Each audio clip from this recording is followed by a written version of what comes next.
Hey, I'm Delise. And I'm Jenny. We know that parenting comes in seasons, and even the smallest wins deserve a happy dance. Join us as we chat with moms in every stage of the parenting journey, fixing our eyes on Jesus each step of the way.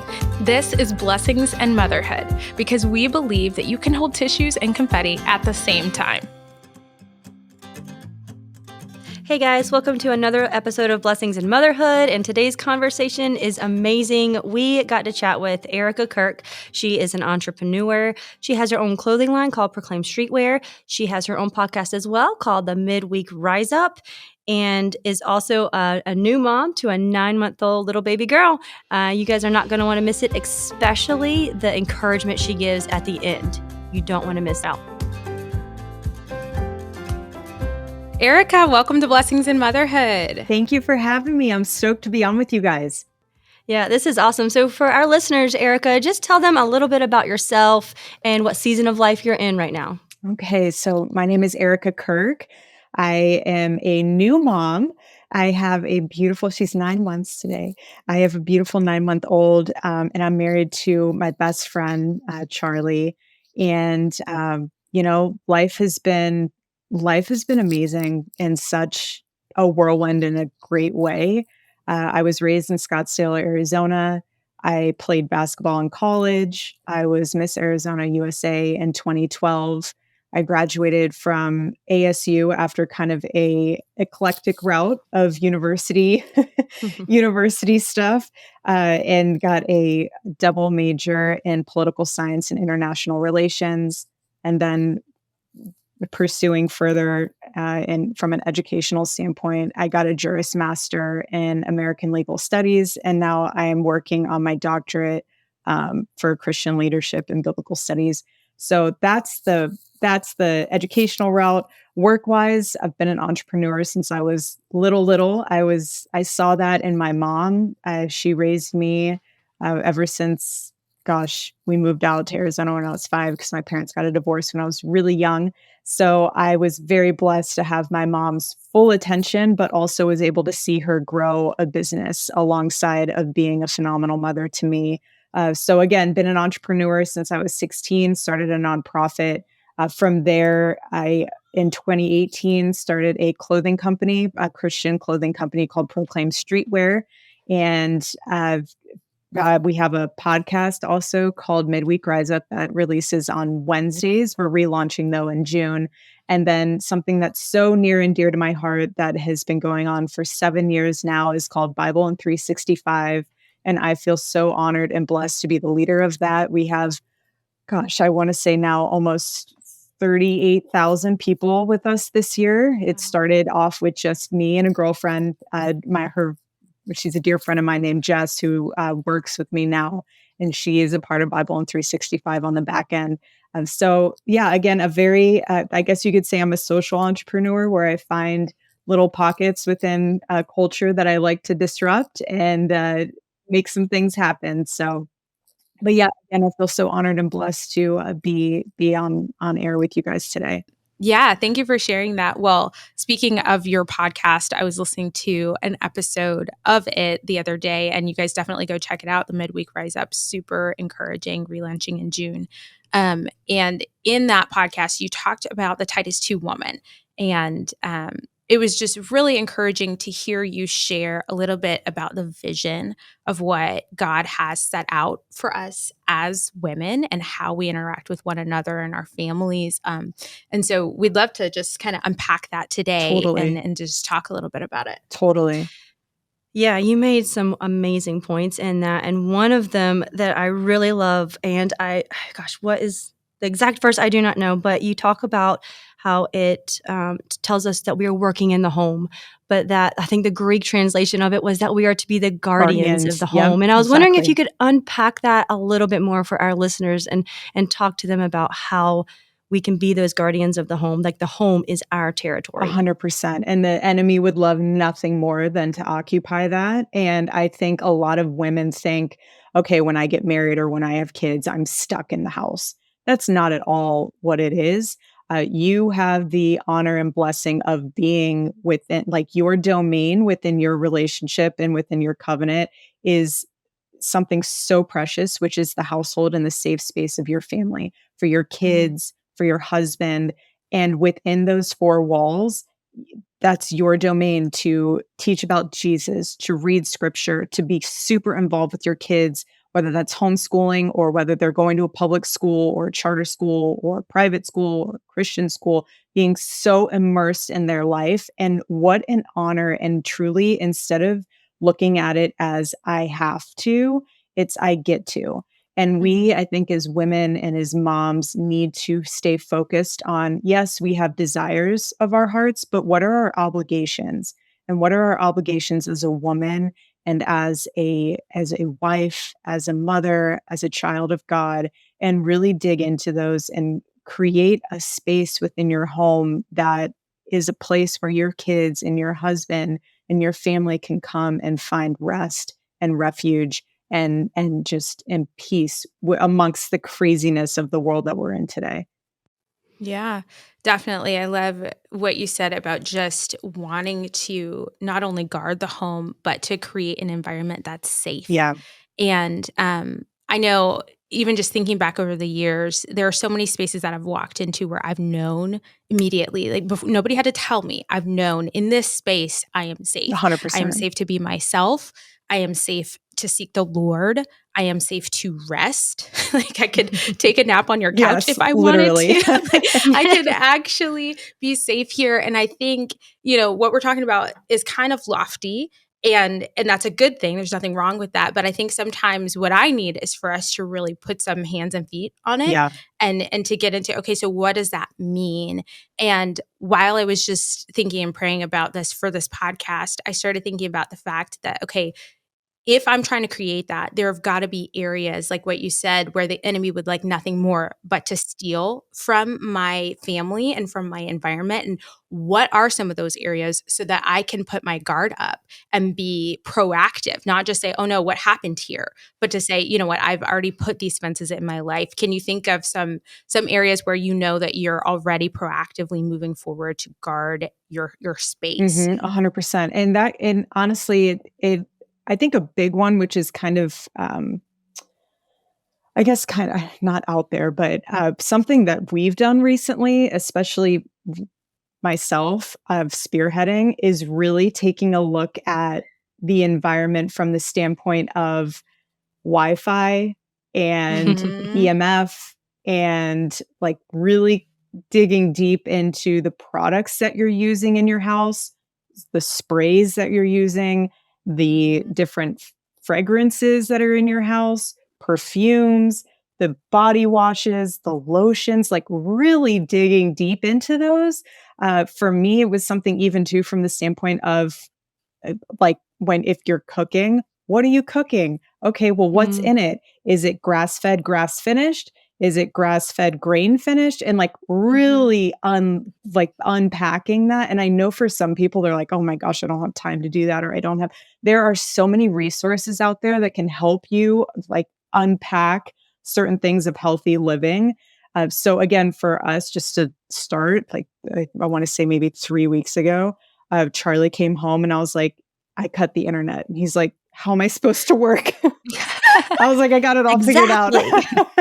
I got it all figured out. So we hardwired everything, hardwired our TVs, our computers. It made you more intentional of not being able to use your phone to do Yeah. certain stuff because you have limited, where we live, we have limited service in some spots of the house. So it's like, eventually we're going to go back to having a house phone because something that's so, I know I'm hopping all over here, but it all comes together synergistically when you cut off certain things like that and you have limited access to Wi-Fi or limited access on your phone. It helps to do something like the Sabbath, where you can truly honor it and say to your friends and family, if you truly need me and it's a deep emergency, please call our landline or have a bat phone or have one phone that is used for emergency line, put in the kitchen, stored away. And if someone needs you, that's how they contact you. But for me, it's like, okay, so in the house, what can we do to help holistically just with our health and then also mentally making sure that we are, I mean, honestly, the voices that you consume on a day-to-day basis will play a huge role and influence in your life. What are you watching on TV? What are you listening to? What are you reading? So just really making sure that all of that points into Christ, but also in alignment with where your family's goals, mindset, morals, heart is, just really making sure all of that's in alignment. And then too, when it comes to a healthy sleep environment, I think that's really underrated, especially as an entrepreneur. When I was younger, I used to think, okay, you can sleep when you're dead.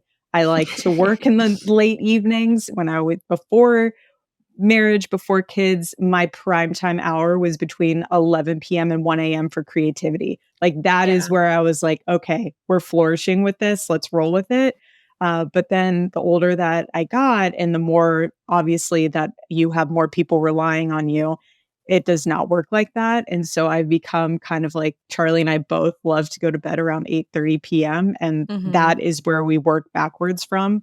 But again, when you're a guardian of your home, making sure that everything within those four walls are helping your family be lockstep with the Lord, but also to making sure that they're when they leave your front door, they're ready for whatever this world throws at them because Mm. they're well charged, they're fitted with scripture, like they are ready to roll and they're fearless once they step out of your front door. Mhm. Yeah, I think that's good, and I love too, Delise, that you said you knew when you were going into a safe environment, and I thought maybe all of us could think about when we have walked into those safe environments, what was it that we felt made it safe like that? Was it Mhm. the smell? Like, I totally agree with you, Erica. Like, when I walk into a home and I smell, I think it's lavender. It's I just know. my smell of, like, I take a breath Yeah. because it's just that calming smell for me. So I didn't know, Delise, I know you said specifically you knew where you were safe. What was it about those spaces that made them feel safe for both of you guys? Yeah. I mean, they were fuss free, to be honest. And I mean that means a lot of different things, but even just beautifully decorated, but not in such a way that you feel like you can't sit on the couch, Yes. like there's a blanket out and it's 100%. draped, not folded. Not to say if Right. you're folding your blankets is a problem, but just No, to say I'm exactly. picturing a living room. Yeah. And also there was a smell of food, which is Yeah. something that, like, we've talked about this on the podcast before. It's something I'm working really hard on. I had a great week. I'm gonna celebrate. Last week was a good food week for me. Throw that confetti. Yes, exactly. Just learning to feed my people things that they love, and things that help them to relax. There's something so disarming, and I think there's surely a spiritual component to it about eating good food Yeah. and being in a place where you can actually process the food. Like, you even just think about the difference between when you're eating food when you're standing and eating food when you're sitting. There's something to that. So that's kind of what those spaces were like for me. What about you, Erica? No, I totally agree. Just being in an environment where you can literally come as you are and you're like, I've had a crazy horrible day and I just need 5 minutes to breathe and I'll get right back with you. Or like just being able to be in a space where you know that you can just breathe and be still and not have to worry if I'm being judged or if I'm being watched. Or I mean, I know even too with Charlie, like my husband, every move is watched. And it's like for him to be able to come home and just, you know, play with the baby and breathe and, just listen to a podcast or just be able to journal or, have that space to be cozy and comfy, I think is important. And I totally agree when it comes to food. I mean, that's your life, that's important. I mean, it's in scripture too. It talks about certain things that I know it was in the Old Testament of things to not eat and to eat. But there is some truth to that still to this day. Yeah, I was going to circle back around to what you were saying about just like the products that you use, the Right. things that you put in your body. I'm very much at the beginning of this journey and I'm It's trying to slow so myself fun. down. It's so No, but you fun, can but go down a also it rabbit can be hole. yeah, exactly. It can be so So I overwhelming so know. fast.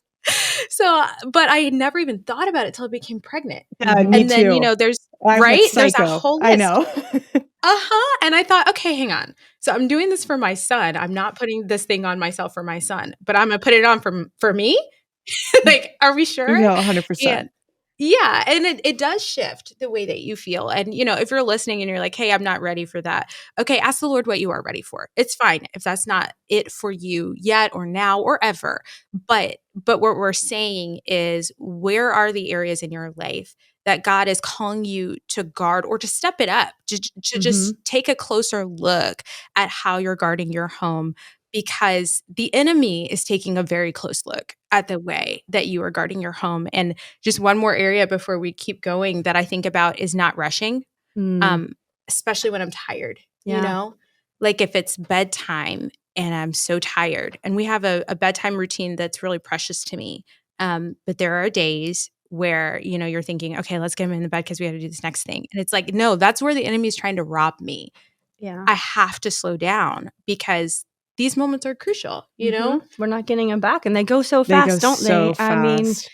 I've got 4 kids now, and the Oh, oldest one is 8, and he was just a little baby, and Yeah. and it goes by so that's dramatically what I fast. But keep I love that we're hearing. talking about this, and I especially love that we're in tune with it, and we can pray over it. And I think that is a key factor. So, all the things we're talking about here, like you said, Delise, some people may not be ready for all of this. I'll be honest, in our budget, I'm like, how can I eat healthier? I don't know. Food costs are so high. Whole So nother I know. conversation. But I do want to feed my children something better, not the macaroni and cheese that they want No, every totally. single day of the I week. know. But it's something that I can pray over. Okay, Lord, please show this to me, reveal this to me. Maybe I stumble upon an article or have a podcast like this that Right. helps me. And I know maybe I can reach out to Erika to see what she would tell me. Totally. But it's just something to keep on our minds and pray through. And Erika, I love how you are so, when I heard you talk about Charlie and as he comes home and you just want it to be safe for him, it brings me to just a whole nother point of guarding our home and how we can love our husbands well in our home. Because I think you said in that podcast, our home isn't just the 4 walls that surround us. It's so much more than that. And our husbands are part of that, not just our children who take up a lot of our time, a lot of our energy, mentally, physically, spiritually, even sometimes, but our husbands are there too.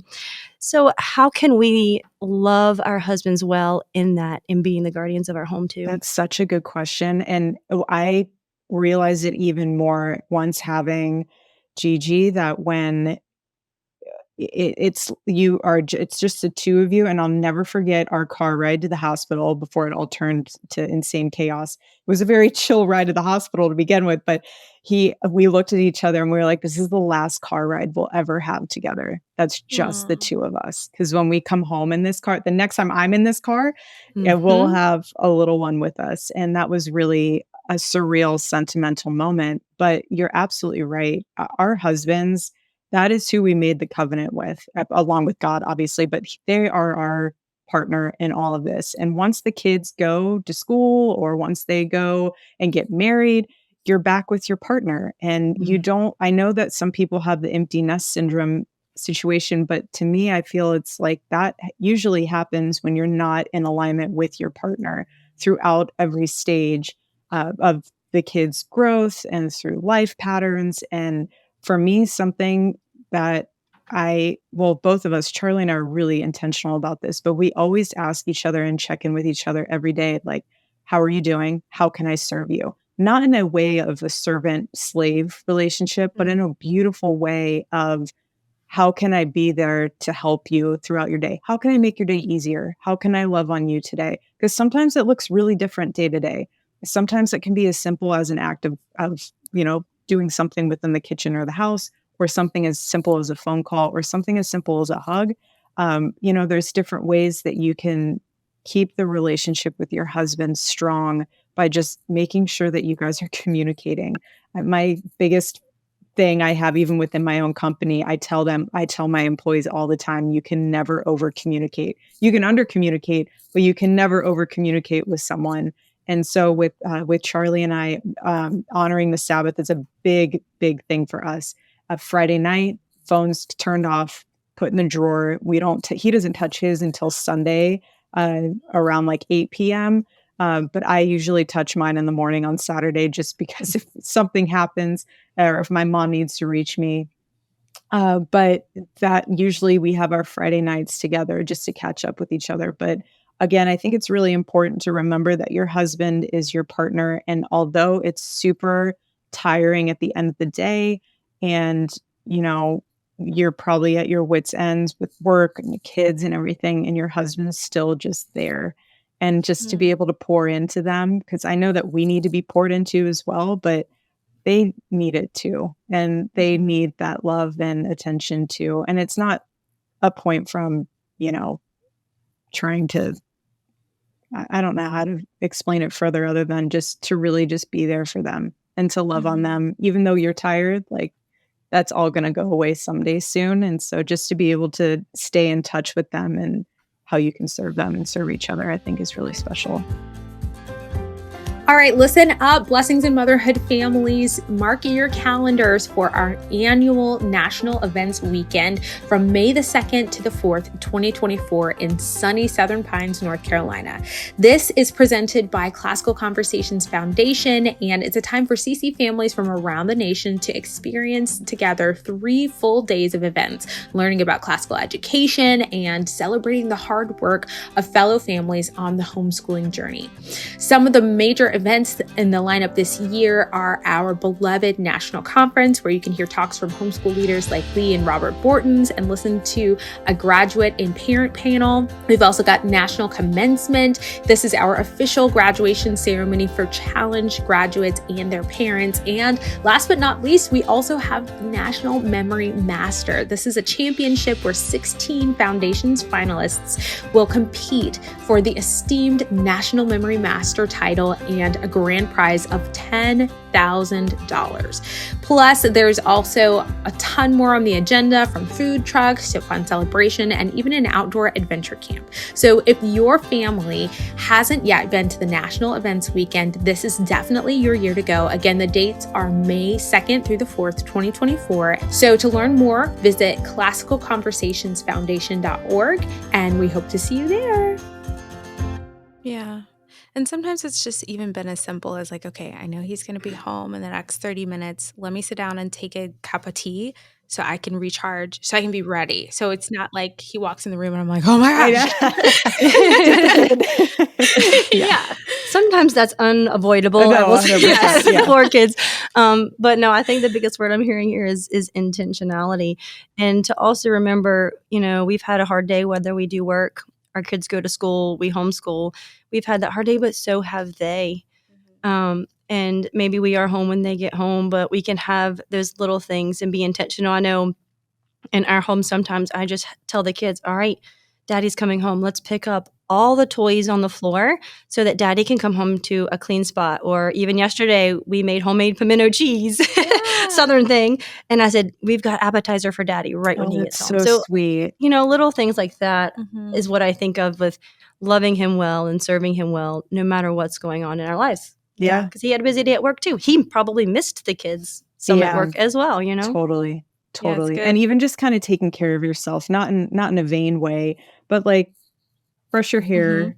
Maybe if you haven't brushed it in a few days, or like, you know, if you need to change your shirt because there's spit up on it, like maybe just put on a different t-shirt or something.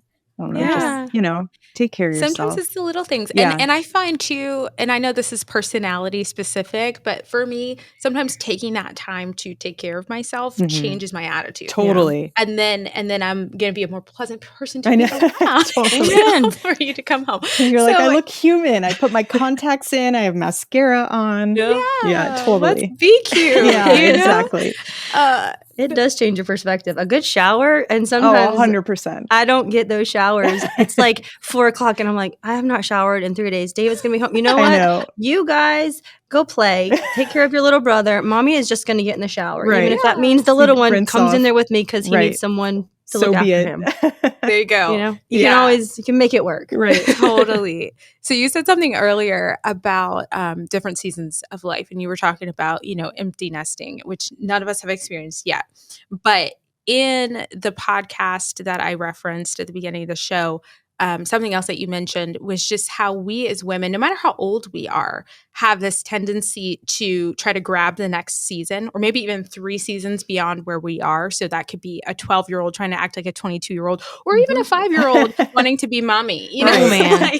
That's where I am. Yeah. And on the one hand, and I don't want to miss this, I think some of that is how God has made us in a really beautiful way. Like we're good dreamers and we're great visionaries and we can understand what it's like to emulate something and to anticipate it with joy. But sometimes it looks like us breeding discontentment, right? And we're reaching for something that he simply doesn't have for us today. And I'd love for us to just talk a little bit about what it looks like for us to encourage each other to hold on to our season now, you know, and like, how would you define the season that you're in? Take a look around. What is the season that you're in? And then how are you really slowing down to hold on to it, you know? No, for sure. So I'll start. I think it's a couple ways. Number one, I would say I'm in a season of like personal waiting because first and foremost and forever, I'm a woman of God. So in heaven, I'm not going to be married, you know. So this is who I am, you know, before Jesus. So I'm in a season of waiting. That even with my garden, we hurry up and wait. You know, all your seeds are in, and it's just time to weed and look at them. You know, make sure you keep giving them water. And the Lord was just kind of reminding me, like, Delisa, this is what faithfulness looks like. It's just sit and do the right thing and do the right thing and do the right thing. And it makes me think of that verse that says, you know, let us not grow weary in doing good, for in due time we will reap a harvest at that time. You know, we'll reap a harvest later. And so just keep doing the right thing. But it looks the same way in motherhood. You know, I have no idea how this is going to turn out. But I'm just trying to be consistent with these little things because that's what all the older moms are telling me. You know, like consistency is the key. I know. So like, okay, let's keep taking your hand out of your mouth. Right, Consistency is the key. exactly. And then we're hoping that it works. But yeah, how do you guys feel about your seasons of life and what are those things that you're working on leaning into? It makes me think, Erika, of when you were talking about Titus 2, and I think I've written it down. I've written out a couple verses, and it makes me think of staying in the present where we are. And it's Titus 2, verses 12. It starts there. For the grace of God has appeared, bringing salvation for all people, training us to renounce ungodliness and worldly passions, and to live self-controlled, upright, and godly lives in the present age. And while I don't know the back context of Titus 2 at this moment, but it makes me think like that's God's way of calling me to be in the present. And I think social media is not our friend in that as women. We can just be scrolling and seeing everybody else in the season above us, or like Delise said, 2 seasons above us, 3 seasons above us, even seasons we've already had and missing those seasons. And it's scary, but right here, God's saying, be in the present. This is your time I have for you. There's another time for that. Was that Ecclesiastes? Have a season and a time for everything. But it's hard. It's hard these days with the culture and social media and scrolling here and clicking on that. No, totally. You know, she has. Yeah, I know. No, totally. Delise, what you were saying reminds me every time I buy avocados from the grocery store and they're not ripe. I'm like, every time I'm reminded of like, you cannot rush an avocado. Like, no matter, you can't put it outside. You can't put it in the fridge. Like, you literally have to wait until it's ripe. And it's the most frustrating thing at times. But every time I get an unripe avocado, I think of that. But no, you guys are absolutely right. And you're hitting it right on the head, especially with social media and the fast-paced life we're in. We see women in different seasons and stages, and we think, oh, I can't wait to get to that phase or stage or be in that season where I get to do X, Y, and Z, or I have more time for myself to do X, Y, and Z. But then what's so interesting is and talks about all the time in scripture about renewing your mind and making sure that you are in the present moment, because when you start planning, and as women, we're great at planning ahead, but when you start planning so far in advance and you start looking so far in advance, you do start getting anxiety and you do start getting anxious and different things start coming into your mind. And then you start thinking to yourself, okay, well, if I want that, how am I going to get there? And I don't have this in place yet. And I don't have X, Y, Z. And it's like, I like to remind people that like, what is meant for you, what God has meant for you is never going to pass you by. It'll come by in his timing, and it might be a lot longer, shorter, or different, span that you would like, but it will come, and it will come through his will the way that it's Mm. supposed to. It might be protecting you from something as well. And Mm. sometimes you just got to thank God and for that page and that season that you're in.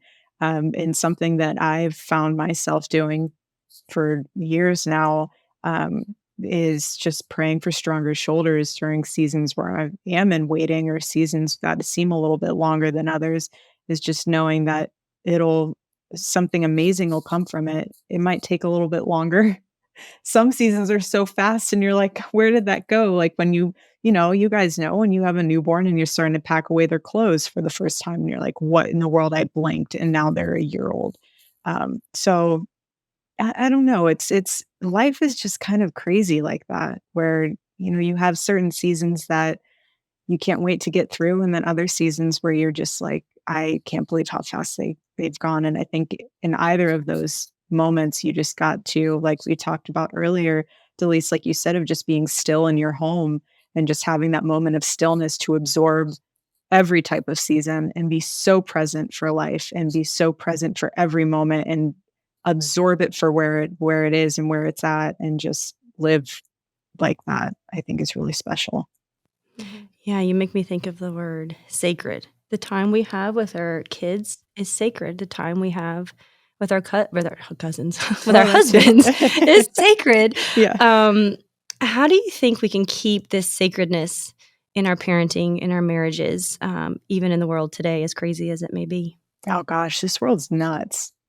I mean, it's nuts. But then I think to myself, I am so glad I am in this moment, to where you are living at a point in time where now more than ever, your faith has to be so on fire and so just just bold, because you have no other option. Like the enemy is taking up all different angles and trying to get to your kids in all different aspects and facets of life, that it's like you got to be just so like you have to keep your sword so sharp. And so it's one of those things where you just have to, yes, of course, pray, but also make sure that your partner's in tune with everything that you're doing, and just being, I mean, I can't, I just, it's a crazy time, but at the same time, it's one of those things where it's like, it's what an opportunity and a moment to be able to live boldly for Christ. Yeah. Yeah. I love, I mean, so many people quote this verse, but there's a reason why we were chosen for such a time as this. And I'm excited about it. I mean, especially looking back on history, especially as a Black woman in America, this is the time in history I want to be here. Like 100%. this is my moment. I'm here Totally. now. Yeah. And I'm super excited about it. And I'm hopeful. I think for every good reason in Christ, because he's promised me, greater things in him. He is bringing heaven here to earth, and he's creating a new earth, which is amazing. And with that too, something else I think of just with what you just said, Jenny, about sacredness and parenting, a lot of us are all across the board. And obviously we want to say from the get up, follow the convictions that the Lord has placed on your heart, and ask him, so that you will know the convictions that he's placed on your heart when it comes to this. And one arena where we're doing this actively is on social media. You have a fairly public life, much more than us, but we're all on this thing called the internet. Totally. And we're all trying to navigate, I think, in a way that no generation before us has, what it looks like to walk out our faith, to be people of family, and how to steward that well. And I know that one of the things that you've talked about is just the way that looked for you early on as a mom, and you're still pretty early on, but really early on.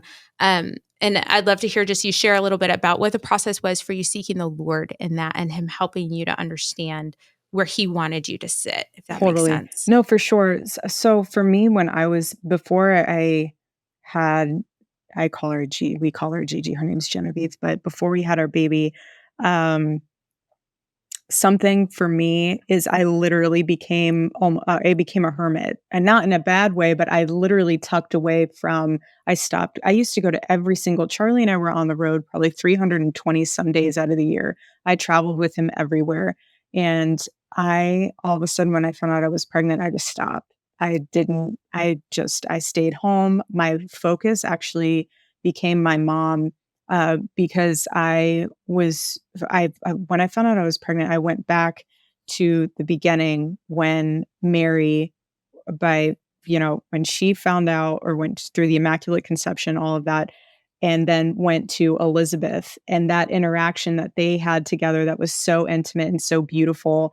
To me, the sacredness and all of that was spending time with my mom to learn from her more focus than before, by serving her because she's on a very interesting medical journey, by serving her and learning from her and asking her so many more intentional questions, because I knew that once my little one was here, my focus was going to shift. And so there is just a lot of things in this world that I think that have lost the sacredness, whether that's marriage, whether that's things within your home and your kids. But I think for me, there's something really, really sacred within pregnancy that gets uh, kind of tainted in today's world with social media, because it's like, look, I'm pregnant, blast it on social. Look, I'm having a baby girl or a baby boy, and blast it on social. And it's like, if social media wasn't around, would you even, you know, have to take all those photos and make all those announcements? But there was something really sacred that I was saying, that I was reading in scripture early on, was that it was so private and it was so intimate and it was so preyed upon uh, with Elizabeth and Mary, that I just thought that that was really priceless to absorb early on in pregnancy prior to having my baby. And there's just something even to this day about privacy that's really sacred. That's not, I mean, not everything has to be on social media. And I know we say that, and then it's like, okay, then we do post stuff on social. But there really is something to be said for keeping just a pocket of your life for just you and your husband, or you, your husband and your kids, or just you and your family, or even just you and God. Like there's certain things, like when I found out I was pregnant, for the first few, I could say, several hours, it was just me and God who knew, and that was really cool. And Yeah. then, well, you, God, and the child within you, but then obviously it's just between you and your husband, and then it's you, your husband, and your family. So there's certain stages of sacredness, but yeah, I think it's really special to be able to really pocket out certain things in your life that you want to remain that way, and other things that you're willing to, share with the world. Mm-hmm. Yeah, I love how you just, related Mary and Elizabeth, and how the season of life was just so preyed upon. That just those words, so preyed upon. I think we can all as mothers do that wherever we are, whether we are pregnant right now and wondering, oh, do I tell people yet? Mm-hmm. Or, whether we have adult children or whatnot. Every season of life can be so preyed upon. Totally. I totally agree. Yeah, and it's one of those things too, I think, as we're thinking through modeling what characteristics we want our children to prize, if you will, or to emulate. That's something I want them to understand. And the word that came to mind when you were describing that for me was holy. Yeah. Like set apart. What are those Mhm. things, and what does that look like? Because especially something like holiness is very hard for us to wrap our minds around. Right. Um, but it could even be just as simple as friendship. Not Totally. everybody is your friend. No, and 100%. and And it's you don't it's need a a ton of friends. you don't need a ton of No. friends, and you don't need to tell them. You can be kind without being friends. There are so many different layers to it, and in therapy, that's one of those things that my therapist is always talking about, is those circles of influence and circles of connection and access, and that's what it looks like to know how to have good boundaries. To know, okay, this is a Yeah. line that I'm going to draw, and again, it doesn't need to look unkind, but not everybody has the right to have access to you in all ways, and there's freedom in that. And once you know, then you don't feel so obligated Oh, to no, let them it's through the so gates. true. That's It's so right. true. I remember my uncle a long time ago, when it came out that Charlie and I were dating or engaged or whatever, because we kept our life very private with that. I got the most hellacious comments on my social media from trolls and all this stuff. And I on my heart, I was like, oh my gosh, these people are so mean. Like they're calling me things I've never been called before. And like, I know I'm not that. And like, I found myself starting to respond to a few of them. And I remember talking to my uncle and he was like, Erica, literally put people in your life on a scale between 1 and 5. 5 being the most important, 1 being the least important. Like if they are a 5, yes, respond. If they are a 1, keep on moving. Like you don't have time. You don't have time. And if they're not going to take the time to get to know you or learn or whatever, or they're not going to be in your life for a while, whatever, they're just trolls. It's not worth it. Like just keep going. You don't have the time. Take that time and pour it into the 5s instead of the 1s. And then ever since then, anytime I get something on my Instagram of someone that's mean, I'm like, hi, 1. It's okay. I'll leave you there. I'll leave you on red. There you go. Yeah. And Gigi needs that. Yeah. You know? No, Like, totally. That's the truth. I know. Oh, that is so true. Well, Erika, if you could just throw out, after talking about all this stuff, if you could throw out one encouraging statement, paragraph, whatever you've got for us, throw it out into the world for moms and women to hear today, what would you say to them?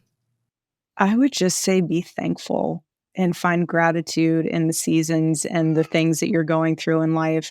I was recently reading, I believe it's either Luke or John. I want to say it's in Luke, where Jesus heals the 10 lepers. And only one of them came back to thank Jesus. And he was like, where are the other 9? And it was just this one that came back. Like literally he fought to find Jesus to come back to thank him. And I thought to myself, that's so powerful. Like how often do we find ourselves going back to Jesus just as quickly as possible to be able to say thank you, and instead of constantly giving petitions, have gratitude come before that. And I just think that the more grateful we are, the less we have time to talk about other people. The more grateful we are, the less time we have to complain about our life. The more grateful we are, and it's not saying, okay, like God forbid you got a cancer diagnosis or something and you're like, thank you, God, for that. Like obviously you're not going to say that, but you can say, thank you, God, for being the ultimate healer. Thank you for putting doctors in my life that, have an opportunity to be able to find different solutions or treatments or cures or whatever that may be. And there's just gratitude to be found in every aspect, even in the hardest ones. And just to remind all of us, even myself at times, that even though it might seem that you're, you know, going uphill and you feel like everything's against you, like, yes, God is for you, but there's also a breakthrough that's coming in a lot of that. And you just got to keep going. And if you just keep building, and yes, you're battling with gratitude, but if you just keep going, everything does end up, in accordance to his will, which is better than you could have ever dreamed or asked or anything like that. So yeah, I just say keep moving forward, keep being grateful. Yes, our world is crazy right now. Our culture is crazy. Our country's crazy. Everything's crazy, but just be grateful that we have breath in our lungs and our heart is beating in our chest to be able to make a difference, to be able to have conversations, to be able to communicate and engage with one another on a level that's so intentional and so beautiful, where you can, as a community, come together and really make a difference, like you guys said, for such a time as this, like Esther. So yeah, I'm just grateful to have this time with you guys. I really appreciate it. Thank you. Well, the last thing we always like to ask, because on the show we say that we believe you can hold tissues and confetti at the same time. Yeah, that's true. Yeah, it's true. How can we throw some confetti with you and celebrate? Oh, you're so sweet. Well, I am, when is this going to be airing? This is going to air early next year. We're getting perfect. ahead. So Yeah. I will then announce it now, because as you guys are listening to this, it's already happened, but we're going to throw confetti towards it. Next month, we're going to be releasing our youth and toddler line for Proclaim Streetwear. I know, I'm so That's excited. awesome. It's something I've been praying on. And I told myself from the beginning when I started Proclaim Streetwear, because everything's made in the USA, all organic cottons. I'm psycho about our fabrics. I told myself I'm never going to get into kids' clothes because it's too oversaturated and like it's just kids grow out of stuff so quickly. More and more I've been getting emails from mothers that are just devastated, being like, I can't find a shirt for my son that doesn't have a flower on it, or different things on it, or you guys know what's going on with all that stuff. So I prayed on it, and our team came together, and we're releasing that line next month. I'm so excited. But also what I'm excited about, and my husband and I prayed on it and we talked about it, we're going to be adjusting our prices for Proclaim Streetwear, because I'm to the point now where it's like, I don't understand, like you guys were mentioning it earlier, how expensive it is to eat organic and eat clean. Well, it shouldn't be breaking the bank either to be able to wear clothes that are organic and are clean and are not going to mess with your hormones, because a lot of clothing that is out there has a lot of disruptors in it, and you guys can do your own research on that. But there's certain things and certain dyes that have been recalled, especially that have lead in them, or certain things that can impact your child negatively. So for us, we wanted to make sure that it's all holistically made in the USA, healthy, affordable, and also, it helps towards spreading the good news. So yeah. Yay. That was the first thing that I checked. When I went on that website, I was like, I want a shirt for my son. I'm so sorry. Well, it's okay. You're doing it by the time this releases, but I'll be sure to send you guys some stuff for your kids when everything comes out next month. So we are so excited for you. Thank you for this great conversation. You guys are great. If our followers want to follow you, where can they find you at? I'm mostly on Instagram, Mrs. Erika Kirk, and then our podcast, Midweek Rise Up, can be found on any of the podcast shows, whatever, Apple Podcast, Spotify, all those things. And then proclaimstreetwear.com, and that's where you can also join Bible in 365. And all the proceeds from our Proclaim Streetwear line, a majority of them go towards Bible in 365 to keep that free for everyone. So yeah, that's that. Love it. Well, thanks, girl. All right. You guys are awesome. Well, guys, we hope you enjoyed that show. I know I had a lot of fun just talking about the real side of motherhood, but also some of the things that we're navigating. And it was just really encouraging to me, honestly, to talk to Erika. Like she said at the end of the show, please go check out Proclaim Streetwear. Make sure that you go take a look at that and everything else that she's doing. Give her some encouragement and send the show to a friend if you think that it would also lift them up. So go follow us over on social media at Blessings in Motherhood. We'll see you next time. Bye.